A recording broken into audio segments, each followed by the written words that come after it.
हरे कृष्ण कृष्ण कृष्ण हरे हरे, हरे राम राम राम हरे हरे। हरे कृष्णा हरे कृष्णा। आज मैं आप सबके साथ में भगवद गीता जी के तीसरे अध्याय के 21वें श्लोक पर कुछ वार्ता करूंगी। वास्तव में यह विषय इसलिए आया मेरे सामने क्योंकि मैं देख रही हूँ कि चारों ओर समाज में एक अस्त व्यस्तता है, वो हमें आजकल दिखाई पड़ रही है। अब इसके पीछे कारण क्या है? हम सोचते हैं कि बच्चे माता पिता का कहना नहीं मान रहे हैं, बच्चे ये नहीं कर रहे हैं, अथवा समाज में इतना जो है वो एक प्रकार से तनाव क्यों है। तो भगवान यहाँ पर एक विषय बता रहे हैं जो हम सबके लिए जानना समझना बहुत जरूरी है। भगवान यहाँ ये कह रहे हैं कि यद यद आचरति श्रेष्ठस तदेव इतरो जनः स यत् प्रमाणम कुरुते लोकस्तद अनुवर्तते। अब मैं इसे गाकर बोलूंगी तो इसका प्रभाव अधिक होगा, बताऊंगी कि क्यों। यद यद आचरति श्रेष्ठा तदेव इतरो जनः स यत् प्रमाणम कुरुते लोकस्तद अनुवर्तते। वास्तव में जो भगवत गीता है उसके सभी श्लोक अनुष्टुप छंद में कहे गए हैं, अर्थात प्रत्येक 8वीं मात्रा पर हमें रुकना होता है। तो जैसे कि मैंने आपको बताया था कि भगवान को जो है वो अष्टवक्र भी कहा गया है, अर्थात भगवान 8 गुणों को एक साथ प्रदर्शित करते हैं। वास्तव में तो वह षोडश कला संपन्न है। तो यहाँ पर जो है भगवान ये बता रहे हैं अर्जुन से कि यद यद आचरति श्रेष्ठः। अब अर्जुन जो हैं, हम जानते हैं कि अर्जुन क्षत्रिय हैं और क्षत्रियों में श्रेष्ठ हैं, अर्थात वो युद्ध में निपुण हैं, इसलिए उनको सव्यसाची भी कहा गया है, क्योंकि वो जो है अपने बाएं हाथ से भी उसी प्रकार से जो है तीर का संधान कर सकते थे जैसा कि दाएं हाथ से। तो वो इतने श्रेष्ठ हैं, परम धनुर्धर हैं और सबसे उनको प्रतिष्ठा प्राप्त है। इसलिए जो अर्जुन है वो किन में आते हैं? महापुरुषों में आते हैं, श्रेष्ठ पुरुषों में आते हैं। अपने जो उनकी कला है उसमें वो निपुण पुरुषों में आते हैं। ऐसे में यदि अर्जुन जो है वो धर्म युद्ध के समय में युद्ध करने से आनाकानी करते हैं अथवा युद्ध नहीं करते हैं, तो फिर क्या होगा कि जो आगे आने वाले लोग जो अब तक अर्जुन का अनुसरण कर रहे थे और अनुकरण करने का प्रयास कर रहे थे और अनुसरण कर रहे थे, उन्हें क्या लगेगा कि यदि मेरे सामने मेरे अपने आ जाएं तो फिर मुझे उस धर्म युद्ध को नहीं लड़ना चाहिए और अधर्म को जीत जाने देना चाहिए। यही होता ना। अगर अर्जुन युद्ध नहीं लड़ते तो क्या होता? महाभारत में कौरवों की जीत सुनिश्चित हो जाती, क्योंकि फिर युद्ध होता ही नहीं और कौरव अपने आप सारा राज्य पा जाते और अधर्म का बोलबाला हो जाता। तो जब श्रेष्ठ जन अपने कर्तव्य को नहीं समझते हैं और जब वो उस समय में सही निर्णय नहीं लेते हैं, तो वो जो उस समय कर देते हैं उसी का अनुसरण होने लग जाता है।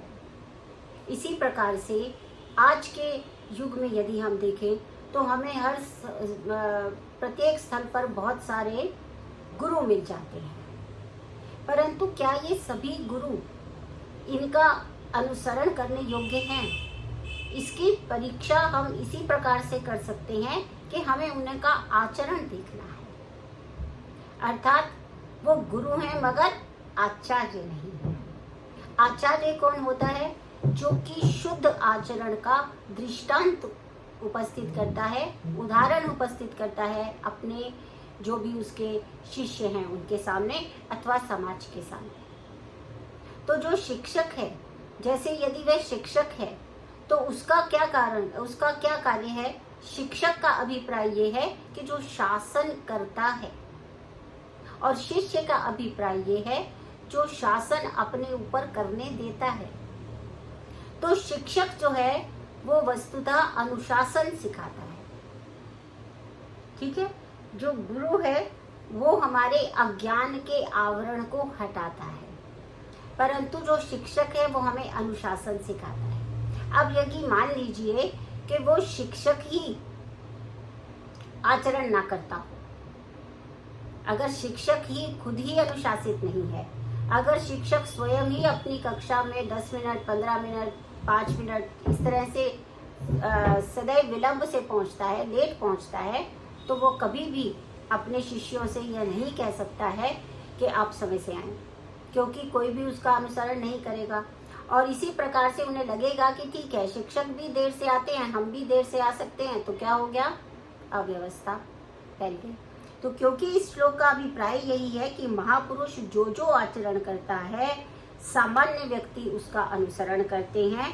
वह अपने अनुसरणीय कार्यों से जो आदर्श प्रस्तुत करता है, स यत प्रमाणम कुरुते, जो वो आदर्श उपस्थित करता है, संपूर्ण विश्व उसका अनुसरण करता है। क्योंकि यहाँ पर भगवान ये बताना चाह रहे हैं कि जिस प्रकार से उन्होंने अर्जुन को धर्म युद्ध में नियोजित किया कि वो एक महापुरुष है, आदर्श पुरुष है, यदि वह एक उदाहरण प्रस्तुत करेगा कि कोई भी मेरे सामने अगर आ जाए तो भी मैं धर्म के रास्ते को त्यागूंगा नहीं। अभी क्या हो रहा है कि जैसे ये जो सब नेतागण हैं, ये सारे नियम बना देते हैं, बहुत सारे जो है कानून बने हुए हैं, परंतु उसका पालन नहीं हो रहा है। हम देख रहे हैं किसी का भी पालन नहीं हो रहा है। क्यों नहीं हो रहा है? क्योंकि हम यदि आदर्श प्रस्तुत करना चाहते हैं तो हमें पहले स्वयं आदर्श प्रस्तुत करना पड़ेगा, तब समाज हमारा अनुसरण करेगा, ठीक है ना। अब ये बात हर चीज के ऊपर जो है वो लागू होती है। जैसे मैंने शिक्षक पे बताया, इसी प्रकार से हम सड़क पे जा रहे हैं। अब सड़क पे जा रहे हैं तो हमने ये नियम बने हुए हैं कि जो रेड लाइट आएगी उस पर रुकना है, ग्रीन लाइट होगी तभी जाना है। कभी भी हमें अपनी लेन चेंज करनी है तो हमको अपना इंडिकेशन देना है।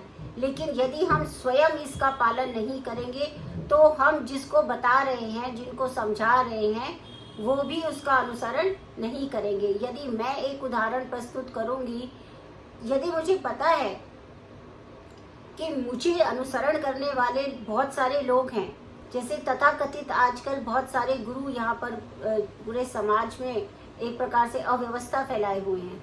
क्यों फैलाए हुए हैं? क्योंकि वो बात तो बहुत अच्छी कर रहे हैं, बोल तो रहे हैं कि ऐसे करना चाहिए, ऐसे करना चाहिए, ऐसे करना चाहिए, लेकिन उनके स्वयं के आचरण में वो कहीं भी नहीं है।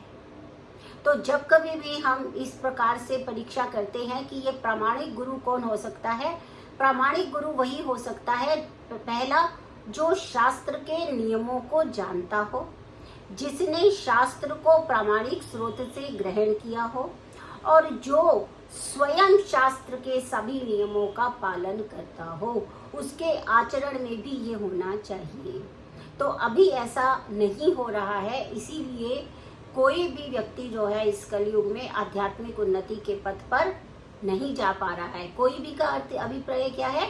अधिकतर नहीं जा पा रहे हैं। एब्सोल्यूटिज्म नहीं है, सनी की कुछ का नहीं का मतलब बिल्कुल ही नेगेट कर दिया। मतलब बहुत सारे लोग जो कि आध्यात्मिक पथ पर उन्नति कर सकते हैं, क्योंकि प्रत्येक जीव का जो अंतिम लक्ष्य है वो आध्यात्मिक उन्नति को ही प्राप्त करना है, भौतिक उन्नति को प्राप्त करना नहीं है। इसलिए यदि मैं शिक्षक हूँ तो मुझे अनुशासित होना चाहिए। यदि मैं आचार्य हूँ तो मेरे आचरण में शुचिता, शुद्धता, निष्ठा और पवित्रता होनी चाहिए। इसी प्रकार से यदि मैं नेता हूँ तो मुझे वो नेतृत्व करने का जो भी कार्य ईश्वर की तरफ से प्रदान किया गया है, तो मैं जो मुझे मेरा अनुसरण करते हैं उनके सामने एक आदर्श प्रस्तुत करूं कि इस प्रकार से हमें काम करना चाहिए। मैं चाहती हूं कि समाज में सब लोग स्वच्छता से रहें, तो सबसे पहले मुझे अपने घर का जो कूड़ा है वो पड़ोसी के घर के आगे ना डालते हुए मुझे ठीक से उसको जो है सूखा कूड़ा को अलग करके, गीला कूड़ा को अलग करके और इस प्रकार से रखना चाहिए। इससे जो मेरा अनुसरण कर रहे होंगे वो भी उसको समझने लग जाएंगे। अर्थात मैं इसमें ये नहीं कह रही हूँ कि मैं श्रेष्ठ हूँ, मैं एक उदाहरण दे रही हूँ कि जो भी व्यक्ति अपनी अपनी स्थान पर किसी ना किसी उन्नत पद पर प्रतिष्ठित है, यदि वह व्यक्तिगत लाभ और हानि और स्वार्थ से ऊपर उठकर समाज और राष्ट्र के लिए सोचता है और उन जो नियम है उनका पालन करता है, जिससे कि सामाजिक व्यवस्था, सुंदरता, स्वच्छता बनी रहे, तो फिर उसका अनुसरण किया जाता है। तो इसलिए जो भी अपने अपने क्षेत्र में श्रेष्ठ है, उसे अपने क्षेत्र में श्रेष्ठ होने के नाते उस पद की जो गरिमा है, उस पद का जो परम उद्देश्य है, उसके पालन के प्रति पूरी निष्ठा से कार्य करना चाहिए।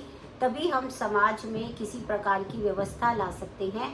और इसी प्रकार से हम यदि एक ऐसे गुरु की शरण में जाते हैं जो कि स्वयं जो शास्त्रीय नियम है उनका पालन कर रहा है, जैसे कि जुआ नहीं खेलता है, जैसे कि धोखा नहीं देता है, जैसे कि किसी प्रकार के व्यसन नहीं करता है, जैसे कि किसी भी प्रकार की वासनाओं में लिप्त नहीं दिखता है, उसी प्रकार का जो व्यक्ति, जो गुरु हमें दिखाई दे, उसी का अनुसरण करने पर हमें आध्यात्मिक उन्नति की प्राप्ति हो सकती है।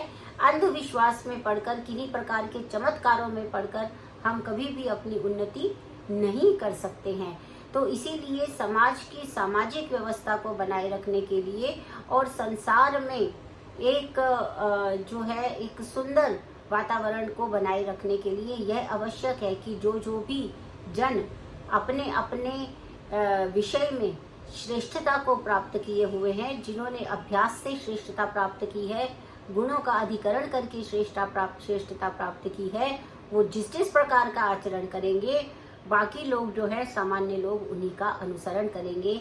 इसीलिए घर में एक माता पिता को लेकर, जैसे माता पिता है, यदि माता पिता आदर्श आचरण का जो है प्रस्तुतिकरण अपने बच्चों के सामने करते हैं, वो आपसी व्यवहार में सौम्य रहते हैं, वो एक दूसरे को समझते हुए चलते हैं, बच्चों को भी जो है वो बड़े प्रेम और सौहार्दपूर्ण वातावरण में रखते हैं, और उनकी भाषा जो है वो उनका भाषा, उनका उच्चारण शुद्ध और पवित्र होता है। तो उसी प्रकार का आचरण जो है वो आगे बच्चे करते हैं। इसी प्रकार हम जिस भी पद पर आसीन हैं, यदि शिक्षक हैं तो शिक्षक के रूप में पूरा अनुशासन रखना चाहिए। यदि नेता है तो नेता के उस पे जो भी हमें उस पूरे सामान्य जन जिसका हम नेतृत्व कर रहे हैं, उसके अच्छे और बुरे और उसके विषय में अधिक सोचना है, यानी कि परोपकार के विषय में अधिक सोचना है। जब ऐसा हम करते हैं तभी हम कोई ना कोई आदर्श स्थापित कर सकते हैं, क्योंकि जो भी श्रेष्ठ जन करते हैं वही प्रजा करती है। इसीलिए बोलते हैं ना कि अधर्म सदैव राजा से प्रारंभ होता है, जैसा राजा वैसी प्रजा, ये हमने सुना है। तो यदि राष्ट्र में भी उन्नति करनी है, यदि व्यक्तिगत उन्नति करनी है, तो जो श्रेष्ठ है अपने अपने विषय का, उसको एक श्रेष्ठ उदाहरण ही प्रस्तुत करना चाहिए। तो यह श्लोक जो है वो बहुत सरल प्रतीत होता है, परंतु इसका अनुसरण करना अत्यंत कठिन होता है। तो हम सब सर्वप्रथम अपने अपने विषय में श्रेष्ठ बनने का प्रयास करें। और वो कैसे होता है? वो व्यर्थ के विषयों से वैराग्य या विरक्ति रखते हुए, और जो सत्य विषय है, जो सत्य है, उसकी साधना करने के लिए जिन जिन उपायों को कहा गया, अर्थात उसमें सर्वप्रथम अभ्यास आता है, अभ्यास करना चाहिए। तो इस श्लोक से हम यही शिक्षा ग्रहण करते हैं कि हम उच्चतर नियमों का और उच्चतर धर्म के जो धर्म ने जो दिशा दिखाई है उस पथ का अनुगमन करेंगे। और यदि हमारा कोई अनुसरण करता है तो उसके सामने हम ऐसा आदर्श प्रस्तुत करेंगे ताकि वह भी अपने जीवन में आध्यात्मिक और भौतिक दोनों प्रकार की उन्नति करने में समर्थ हो। हरे कृष्ण।